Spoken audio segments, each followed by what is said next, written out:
dicintai teman. Tapi kadang-kadang orang lupa lagi dicintai Allah. Makanya saya meskipun guyon tapi ini amdan bukan sahwan. Supaya orang punya cita-cita lagi jadi wali, ingin dicintai Allah. Kita ini terlalu lama ingin dicintai makhluk. Mbok ya naik kelas sedikit. Ingin dicintai Allah Subhanahu wa Ta'ala. Meskipun saya guyon tapi tadi guyon saya tuh lebih serius ketimbang serius Anda. Karena tak pikir.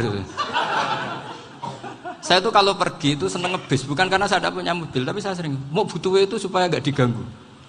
Karena saya tuh harus punya waktu sendiri. Kalau bis kan ketemu orang nggak kenal, tapi sekarang ya agak susah, banyak yang kenal. Dan susahnya lagi nggak minta ijazah, minta foto. Aduh, repot tuh. Mau dibenci itu umatnya Rasulullah Shallallahu Alaihi Wasallam. Mau disetujui itu sanatnya mana? Kalau ketemu orang alim minta apa? Foto. Itu nggak ada sanatnya. Nggak tahu saya itu mazhab dari mana itu. Ya mazhab milenial yang jelas itu kan. Ini tak baca ya biar dapat, karena ini kenangan saya sama Mbak Ahmad Siddiq. Saya masih ingat betul beliau ngisi hallnya Mbak Abdullah bin Umar, berarti abahnya Mbak Hamid. Karena mbah saya itu Fatimah binti Khalid bin Umar, kalau Mbak Hamid itu Hamid bin Abdullah bin Umar. Itu saya masih ingat betul zaman itu Mbah Hamid siap hall di Lasem itu rawuh dan saya derek mbah saya karena masih misanan datang ke Lasem. Itu beliau pas itu ngisi sama Mbah Mun. Mbah Mun masih muda, Ki Ahmad Siddiq sepuh senior. Itu beliau cerita bahwa dulu ketika Indonesia dijajah Jepang itu para kiai mimpi dibacakan ayat Ghulibatir Rum fi adnal ardi wa hum min ba'di ghalabihim. Terus ada kiai yang tanya, takwilannya gimana? Ya nanti Jepang pulang bukan karena kita yang mengalahkan, tapi Jepang ada yang mengalahkan sendiri, meskipun tidak kita. Kayak dulu Faris tidak dikalahkan Islam, tapi dikalahkan Romawi, tapi yang senang umat Islam. Wa yauma idzi yafrahul mu'min. Itu luar biasa ulama-ulama kita. Delalah kejadiannya Indonesia seperti itu. Yaitu kita tidak mengalahkan Jepang, tapi Jepang pulang sendiri karena dikalahkan apa? Sekutu. Ya ini saya baca. Ini tidak usah dicek bacanya bener apa enggak, sudah aman apa? Aman. Karena kalau saya salah itu ya sengaja. Artinya ya sengaja saja. Ya biasa maksudnya. Saya kemarin ngisi di Pondok Peloso, di Pondok Al Munawir Jogja. Salah itu ada dua, ada salah memang benar-benar salah. Itu enggak apa-apa, bisa dimakfu. Karena mesti sangke wong goblok salah yang terus itu. Ada salah bawaan ilmu, itu repot tuh dadaninnya. Karena misalnya kita yang biasa belajar qiraah safah wayah sibuhu, mesti diulang lagi wayah sabuhu. Karena qiraahnya Imam Asim itu hasibah yah sabu bi fathis sin. Sementara kita kalau ngaji kitab kulino yahsib. Sehingga kita yang biasa belajar safah itu kalau baca kitab itu kayak orang bingung. Kadang-kadang yang ngaji juga bingung. Gus Pak mau cok bulan piling. Ya tepat-tepatan. Ada yang mengatakan Gus Pak bingung. Ada yang mengatakan Gus Ba alim alamah, ya tepat-tepatan nasib tadi. Karena memang ya saf'ah memang seperti itu. Misalnya kufuan itu Imam Asim baca kufuan. Tapi beliau punya murid namanya Syu'bah. Itu kalau baca kuf'an. Makanya kita itu, ini kan khataman Quran ya. Jadi saya menyinggung sedikit tentang qiraah saf'ah. Tadi beliau juga sudah tak kasih kitab saya Hifdzuna Liyadal Mushaf. Sama tak ajari latihan saf'ah. Memang angel ya. Makanya yang nggak bisa itu wong pinter. Sudah tahu angel ya nggak usah diteruskan kan. Orang menghindari barang angel itu pinter apa goblok? Pinter. Berarti wong goblok pinter. Saya tuh makanya sama orang goblok tuh respect. Jadi orang alim tuh angel apa gampang? Angel. Menghindari barang angel pinter apa goblok? Loh, orang menghindari barang angel pinter apa goblok? Pinter. Berarti wong goblok pinter. Jadi saya sama orang-orang goblok itu respect. Sudah tahu jadi orang alim angel ya barang angel ya harus dihindari. Makanya saya ini insya Allah umatnya Nabi yang termasuk yang terbaik. Amin. Karena mencintai umatnya Nabi termasuk yang goblok. Waduh, itu tidak gampang itu. Karena tadi sudah tahu ya. Seperti itu loh orang naik panjat pinang. Itu yang naik karena ingin hadiah. Yang nonton sudah tahu wah licin kok dinaikin mau keplodok ya. Tapi orang sepakat yang nonton juga pinter karena sudah tahu ribet kok. Tuku yang pasar kena lah apa mana. Sama juga gitu. Ngalim tafsir angel, ngalim fikih angel. Tapi karek ngaji ngerekam kan gampang. Itu pinter apa goblok? Pinter. Iya. Makanya kula niku mbok burohno ngono tok. Saya tadi dinasihati Mbak Firjon, muga-muga hati saya selamat. Saya itu meskipun kata orang banyak, muhibbin saya banyak, tapi saya insya Allah tidak riya. Saya itu pakai kitab namanya Tasbidul Fuad, itu karangannya Said Abdul Al-Haddad. Ketika beliau punya muhibbin banyak ditanya, bagaimana ya Habib Anda menjaga hati Anda? Jamnya Said Abdul Al-Haddad itu unik. Innama azzamu Allah. Mereka itu sebenarnya menghormati Allah. Cuma butuh sarana, dan itu saya. Jadi saya tahu sampean semua itu mencintai Quran, mencintai sunnah Rasul, mencintai hadis-hadis Rasul. Cuma sampean kan karena nggak paham, terus manfaatkan saya. Jadi sebenarnya saya ini korban. Korban. Jadi saya mau riak gimana? Korban kok mau. Bangganya di mana tuh? Coba sampean misalnya ngaji tafsir, belajar sendiri kan susah. Terkibnya susah, maknanya susah. Bahkan beli kitabnya kadang tidak kuat. Loh, untuk jadi alim tafsir itu kan harus beli kitab. Loh, saya sering belajar kitab itu jutaan. Tafsir Tobari, saya pernah beli kitab Fakhrur Razi itu berapa coba? 27 jilid. Karangannya Fakhrur, belum karangannya ulama modern, Imam Sya'rawi. Itu berapa jilid? Itu jutaan. Saya kemarin juga dihadiahi kitab Pak Quraish Shihab namanya Faidul Bari fi Syarhil Bukhari. Pak Quraish Shihab yang terkenal. Dia sering diskusi sama saya. Saya ngasih hadiah beliau ngasih hadiah saya. Oh itu harganya nggak kuat. Dadak kuat kadang di Indonesia nggak ada coba.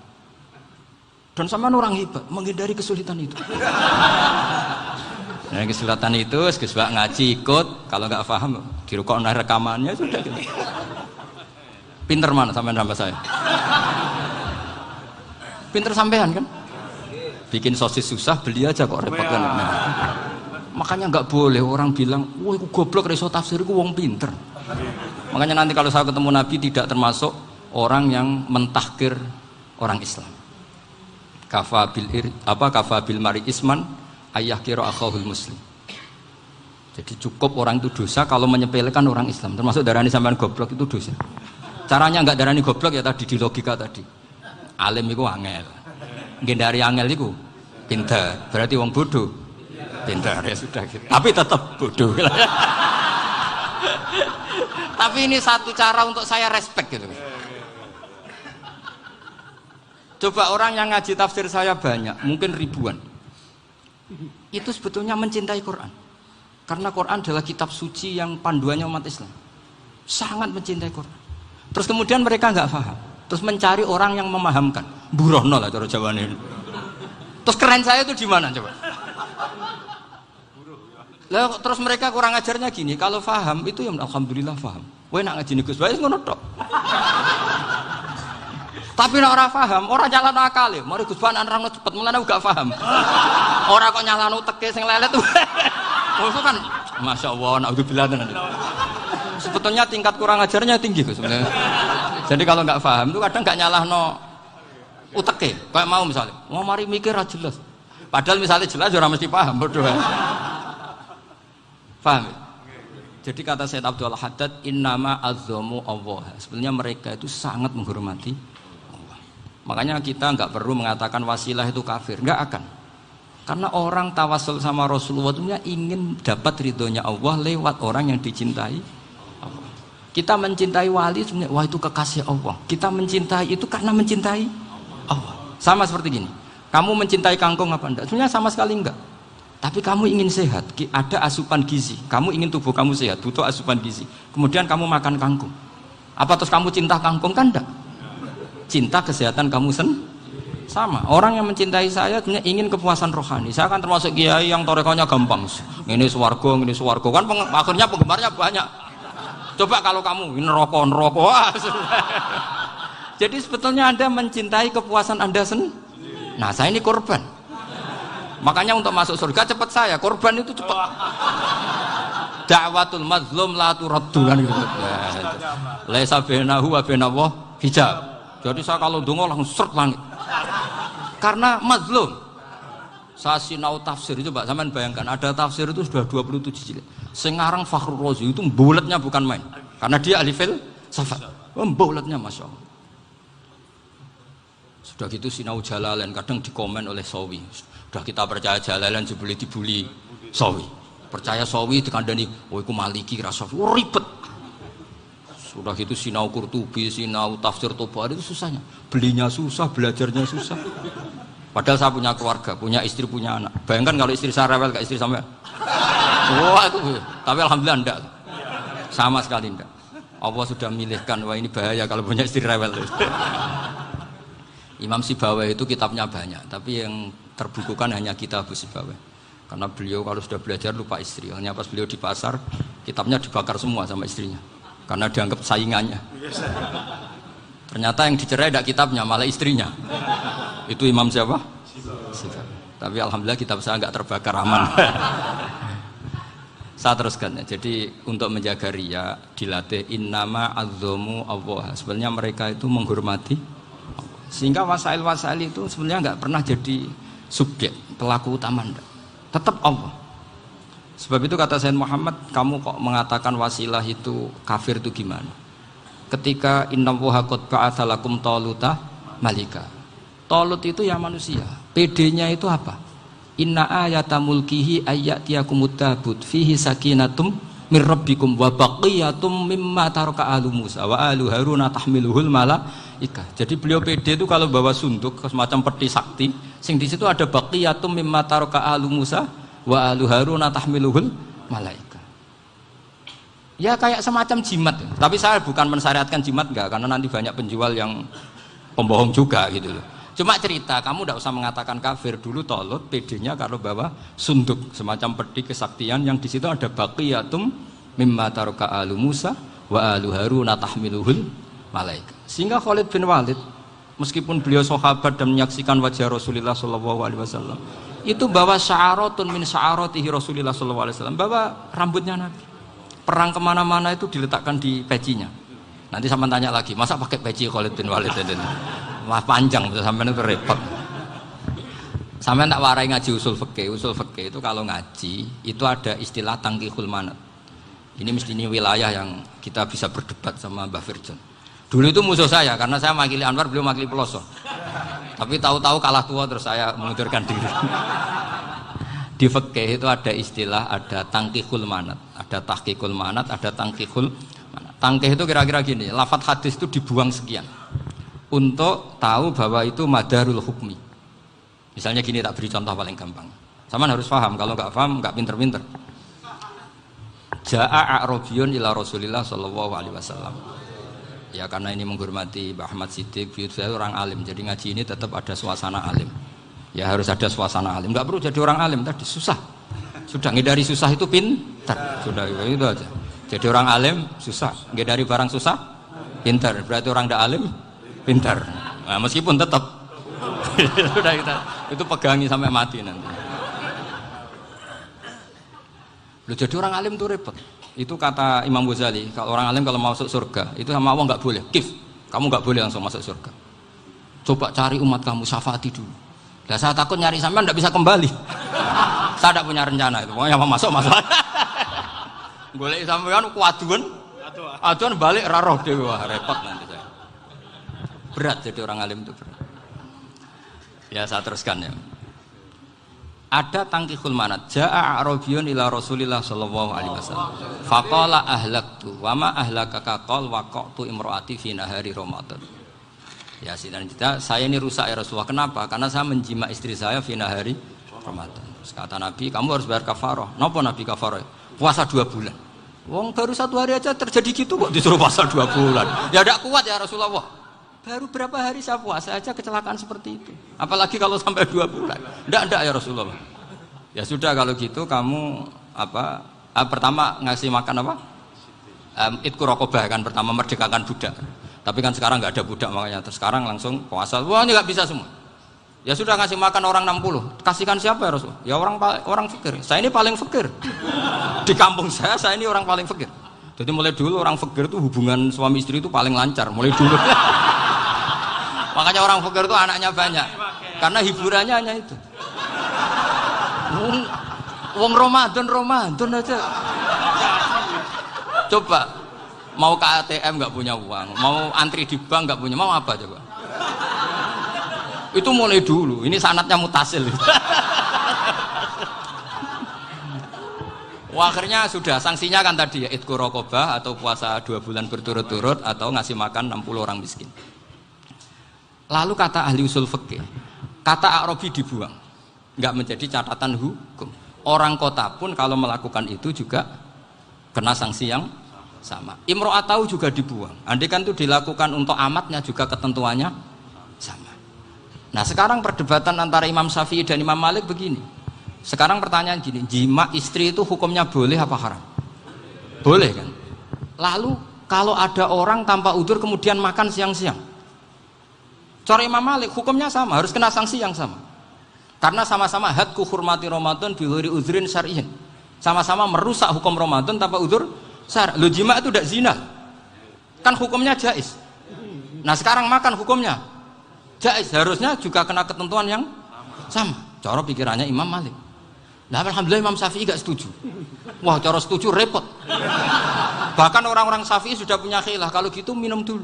Iya, biar gak kena. Iya, biar iftarnya pakai minum. Setelah minum baru jima kan. Ini sudah menyiapkan khilahnya. Ini khas Syafi'i ini, bongsong rekayasa hukum. Nanti bisa belajar jauh cara ngakali hukum. Makanya guyonan yang masyhur Gus Dur itu gitu. Ada seorang kiai atau Gus lah, ya punya salah, namanya manusia kan punya salah, entah cangkruk entah apa, pokoknya punya salah. Ada wartawan yang ngiranya semua kiai itu orang suci, sehingga tanya sama Gus Dur, Gus itu ada kiai kok, ya pokoknya salah lah. Tapi jangan bayangkan dosa besar, enggak, kecil-kecil aja. Itu gimana itu? Padahal kiai kan orang suci. Jawabnya Gus Dur lucu. Ya justru yang boleh salah itu para kiai. Kalau kamu nggak boleh.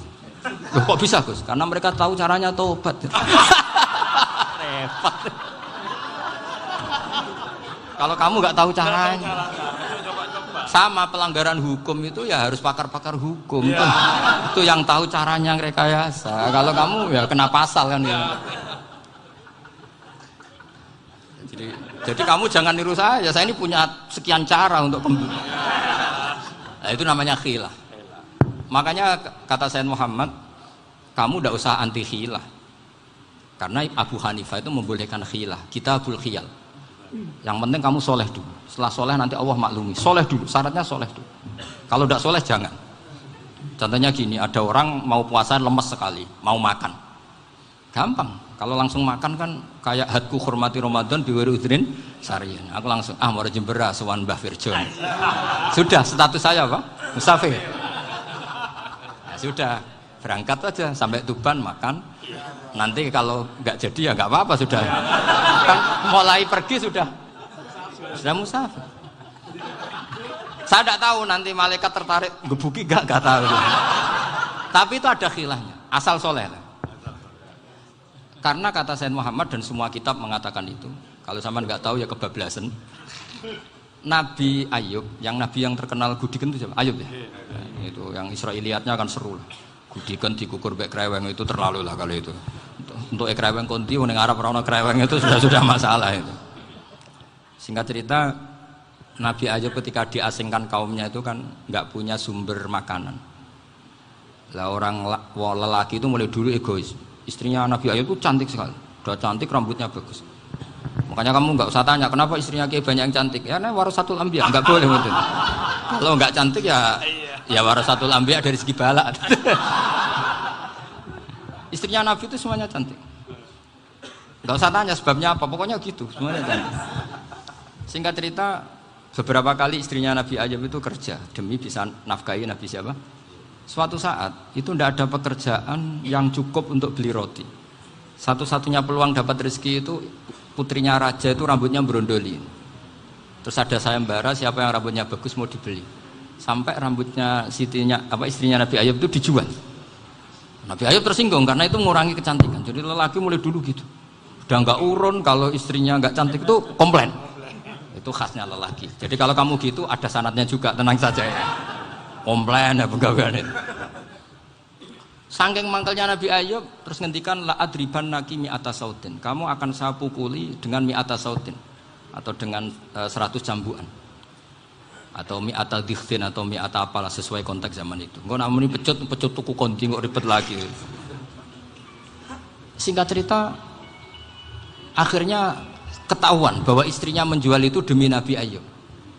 Allah nggak ridho kalau kekasihnya yaitu istrinya Nabi Ayub wis perjuangan kayak gitu malah kena hukuman. Tapi Allah juga nggak ingin kekasihnya yang bernama Ayub melanggar sumpah. Padahal beliau sudah sumpah, wallahi demi Allah nanti tak pukul dengan 100 kali. 100 kali dengan lidi lah misalnya, contoh yang gampang tuh lidi. Akhirnya sama Allah dikasih satu solusi. Wa khud biyadika dikhtan fadrib bihi wala tahnas. Ya sudah, lidi itu ikat jumlahnya 100. Terus pukul sekali saja, anggap saja sudah 100. Iku pangeran sing wari ngakali ngono iku pangeran. Tapi syaratnya soleh, syaratnya soleh. Jadi kalau kamu anti khilaf berarti anti ajarannya Allah di ayat itu. Wa khud biyadika dikhtan fadrib bihi wala tahnas. Itu dulu ada, ini cerita di Ithaf. Ini cerita terakhir, ini sudah, sama jangan nama sudah. Terus pengumuman tadi yang nggak pernah sepuh ngutang saya itu haram tadi. Karena tadi saya punya kewajiban di rumah yang bisa menggugurkan ya kewajiban yang lebih besar. Lebih besar itu ya tadi bisa pernah guru, pernah sepuh. Yang jelas nggak umur. Umur sampean menang kabeh itu. Tua-tua serepot itu. Ada raja itu ganteng kaya, senengannya nikah perawan cantik. Itu semua kampung mesti kenal. Mungkin digilir atau gimana pokoknya. Suatu saat ada pemuda suka sama perempuan yang di kampungnya, cantik sekali. Kemudian pemuda ini ternyata pekerja di kerajaan itu. Tiap hari ditanya, oh itu yang di kamu yang cantik siapa? Mau saya nikahin gini. Wah bahaya ini saingannya raja. Jadi yang dibidik pemuda tadi itu saingannya.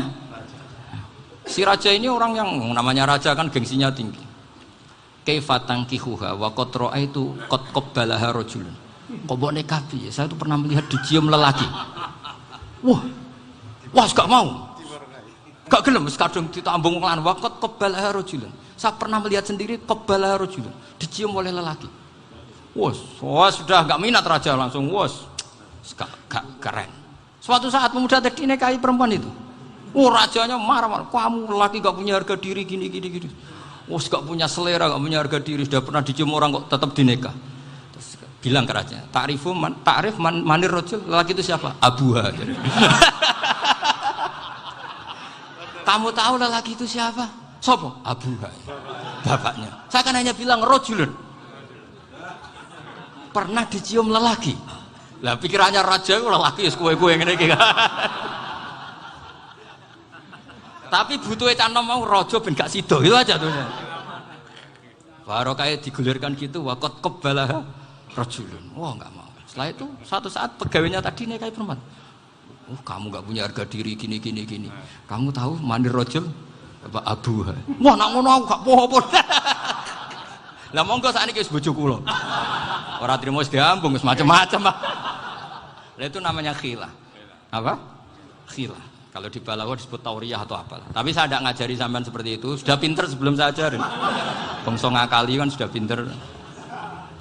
Ya ini terakhir tak baca Arabnya saja nanti. Bismillahirrahmanirrahim. Biar dapat barokahnya Syekh Nawawi juga barokahnya guru-guru. Bismillahirrahmanirrahim. Wasababu nuzuli hadil ayati annahu kana baina farisa war rumi qitalun wa kanal musyrikuna yawadduna antaghliba farisu ar-ruma li anna farisa kanu majusiyan ummiyin wal muslimuna yawadduna ghalabatar rum ala faris liqaunihim ahla kitabin. Jadi zaman dulu orang Islam lebih senang kalau yang menang itu orang Nasrani. Kalau bandingannya ateis. Karena bagaimanapun percaya kekuatan langit. Sementara orang ateis sama sekali tidak percaya kekuatan. Apapun bedanya kita dengan Nasrani itu ada kesamaan, yaitu percaya adanya kekuatan langit. Sehingga ketika orang Romawi kalah itu orang Islam ikut susah. Paham ya? Makanya ini tak baca biar sampean enggak macam-macam pikirannya. Fab'atha Kisra saat terusnya. Ya pokoknya seperti itu. Akhirnya Rasulullah SAW berdoa lebih senang yang menang itu Rom karena ahli kitab. Artinya apa? Kemenangan ahli kitab adalah kemenangan makhluk atau hamba Allah yang mentautkan kekuatan kita di bumi dengan kekuatan langit. Makanya saya berharap selain kita ikhtiar medis, kita harus memperbanyak istighfar. Bagaimanapun semua itu dari Allah Subhanahu wa Ta'ala. Kita menghormati negara dengan ikhtiarnya, tapi saya mohon sekali kita juga istighfar, karena semua itu juga ditentukan oleh Allah, oleh langit. Ya, saya kira demikian. Assalamualaikum warahmatullahi wabarakatuh.